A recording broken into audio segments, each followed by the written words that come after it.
Chopping herbs is one of the biggest stuff-ups that I constantly see in my cooking school. Now, what some people do to herbs is actually criminal. Welcome to the mini course on how to treat herbs. My name is Walter Trupp, and I worked and managed some of the best restaurants around Europe. And yes, you heard me saying before, and I run my own cooking school since the last 12 years. And there's a link on my website below. So great. I will make this quick, but by the end, the way you see herbs and treat them will be forever transformed. From now on, you will honor your herbs. You will respect them, you will love them, and never mistreat them. And they will reward you with the beautiful flavors. They will marry into your food. God, it is romantic. So it's actually so perfect, you know. It's so beautiful. That's why let's go into it. First, you do not wash your herbs, because once you wash them, they lose all their flavor. You know, well, half the time herbs are already washed because the packaging companies, they actually wash them for you. And they don't tell you that because they don't want to have some dirt on it. You know, they don't want to take the responsibility, and that makes sense. Now, water and herbs are a very, very bad combination. Most herbs belong to the so-called mint family. Herbs of that family will go black when in contact with water. Now, run your fingers through, check them manually, and if there's no grit or dirt in them, then do not wash them. If you wash them, then do it just before servings and dry them by shaking as much water off, or do it in a salad spinner as you possibly can. So how do you store them? Do not what chefs tell you and wrap them in kitchen paper. Remember, wet kitchen paper and herbs equals disaster because there's water involved. And there's only one worst thing that you can do, and yes, Gordon Ramsay, I hope you hear me, is taking herbs and put them into water. Yes, they will flower up really nicely, but the problem is all the flavor of the herbs will go in the water below. The water underneath will go off just like it does with flowers, and then the herbs in the top will oxidize and all the flavor is gone. It actually will taste off while they still look good. Other no-nos are plastic bag in vegetable drawers because you put weight on it. So how do you do it? You get a jar, you get the container, you take a piece of kitchen paper, you make it wet, you place it into the container, you place the herbs on top or next to the stems, you close it with the legs, and put it in the fridge, and I promise you, your herbs will last 3 to 4 times as long stored in that way.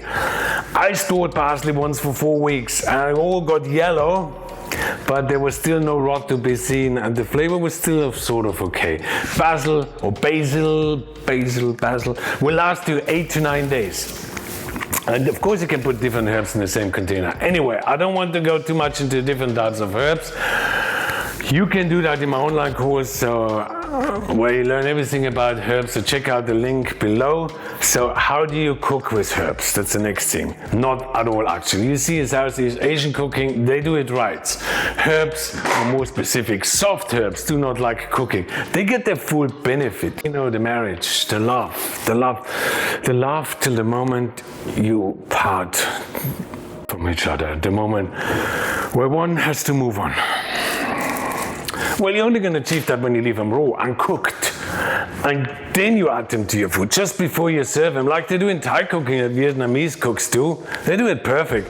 Just place them on top of your food, or mix them through at the very, very last seconds. Herbs get destroyed by heat. And you see that every time when you put basil into a tomato sauce and you cook it for another minute or two and 90% of the flavor has disappeared. You just mix it through before you serve it. Okay? Now the most important step of today's video, which is also the most efficient way to brutalize a herb, or how can I really my herbs, or the best way to really stuff your herbs up, to murder them every time with no return of any flavor.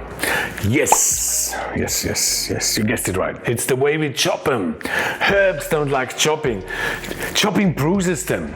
It makes them oxidize. If they are soaking wet on top of it, it's like you freshly washed them, then you really speed up the messing process of your herbs. Like if you want to do that, if you want to do it all wrong, then yeah, do that.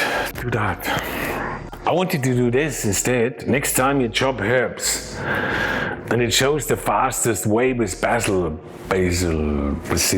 basilica. You chop them and you chop them and you chop them like so many cooks and chefs show you, and you totally bruise it when the leaves get dark green, and suddenly those cooks and chefs, you know, they get so excited because the whole kitchen is filled with those beautiful aromas. That's the moment your herbs say goodbye to you. They literally tell you, mate, I'm off, I had enough, that's it, I'm going, see ya later. Why? Because the essential oils release themselves into the air as the herbs oxidize, no more space for them. You cook them like that, they get dark green, they get squashed, they get bruised, and then they oxidize. And if you let that herb stand there for 3 or 4 minutes, I guarantee, I bet with you $1,000, that you will struggle to recognize its original flavor. It will taste like freshly cut lawn after an hour in the summer heat. So how do you do it? Really easily. I mean, you just cut them, or you tear them, or you leave them whole. But hey, I'm not done yet, because I still have the most important question, or you have the most important questions. Do I pick herbs or do I pick them not? What do I do with the stems? Well, it depends. Know this.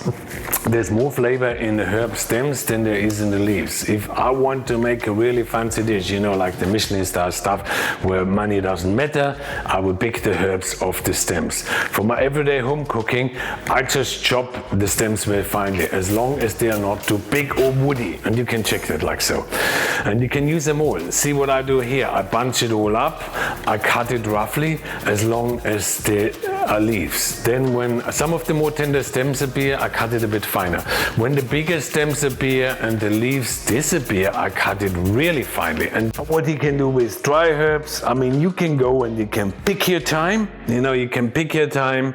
It's an endless, tedious job of doing that. And then what you do with the stems, you do the same thing. The upper part where the stems are really soft, I just cut it. When the stems get harder, I tie them together like you see here, and then I throw that in my food. I haven't wasted anything. And if I don't need the stems, I just put them in the freezer and I freeze them. And in that way, I can add them to my dish or slow cooked dish the next time. Rosemary, I do exactly the same. I just pick those leaves, I chop them fairly fine, but then again, don't over chop them like some chefs do, because even if this is a more robust herb, it will still oxidize. That's how I cut my herbs for everyday cooking.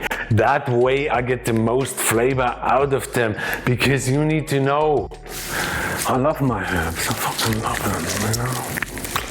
Yeah, mine.